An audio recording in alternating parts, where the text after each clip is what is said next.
Halo anak-anak, salam sehat, tetap semangat.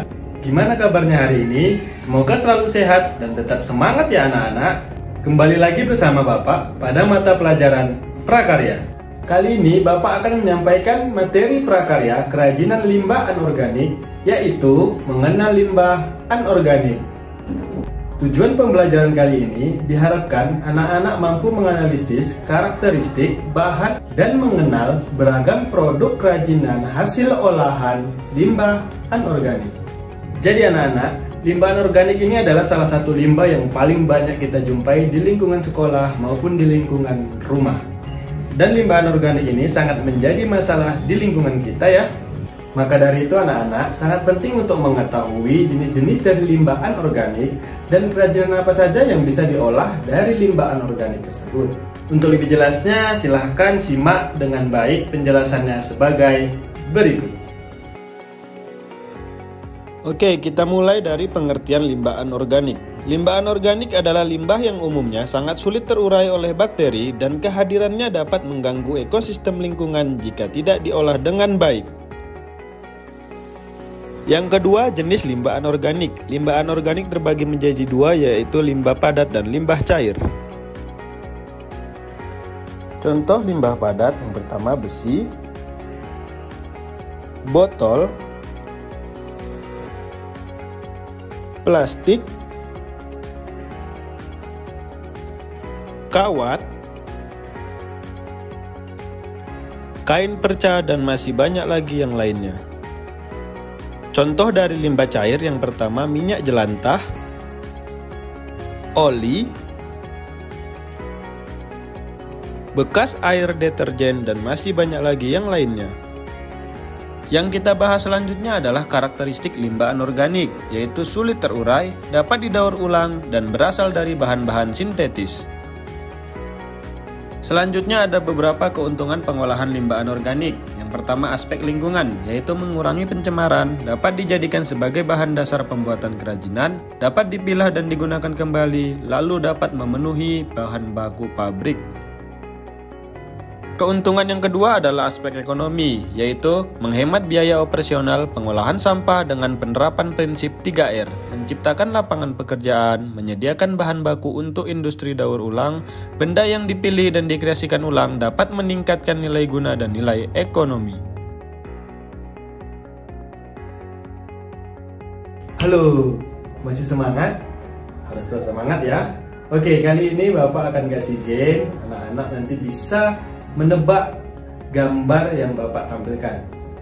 Silakan yang pertama. Berapa yuk? Ini dia. Benar nggak tebakannya? Yang terakhir. Silakan tebak ini gambar apa? Ini dia. Benar nggak tebakannya? Oke, sekarang kita lanjutkan ke materi selanjutnya.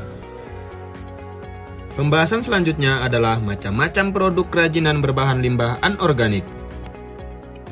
Yang pertama adalah plastik. Beberapa olahan dari plastik adalah tas belanja, alas makan,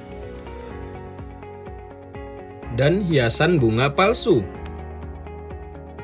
Selanjutnya kaca. Beberapa olahan dari kaca adalah kotak tisu dan miniatur.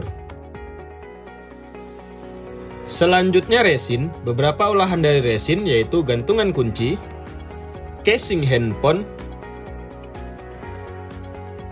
dan cincin. Selanjutnya ada botol plastik. Beberapa olahan dari botol plastik adalah pot bunga, bingkai foto,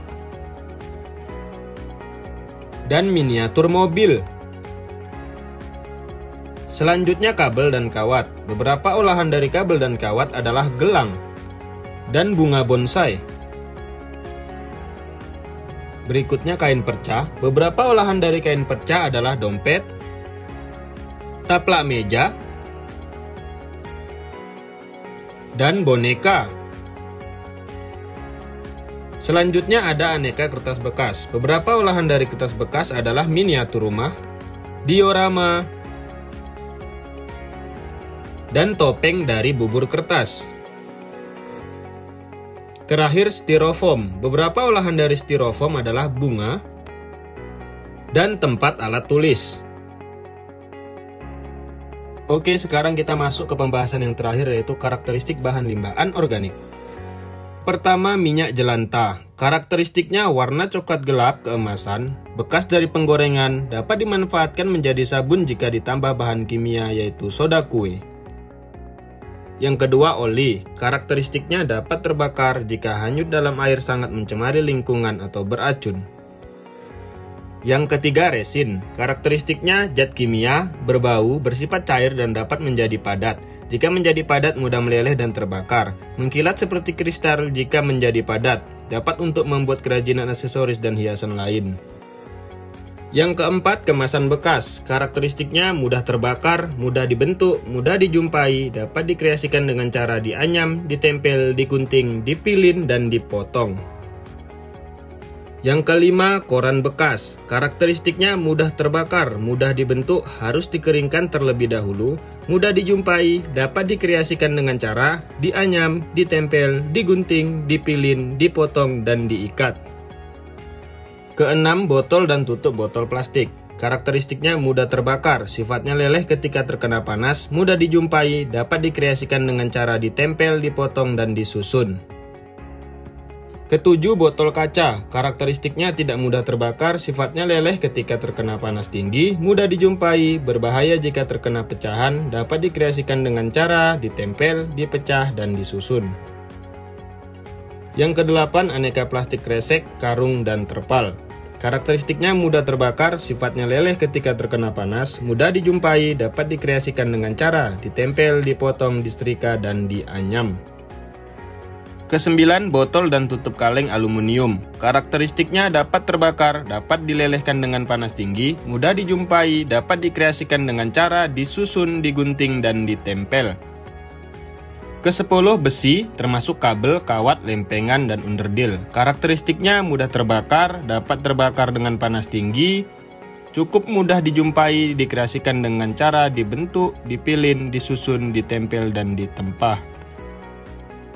Yang ke-11, styrofoam. Karakteristiknya sangat mudah terbakar, sifatnya leleh ketika terkena panas api dan bensin, mudah dijumpai, dapat dikreasikan dengan cara ditempel, dipotong, dan disusun.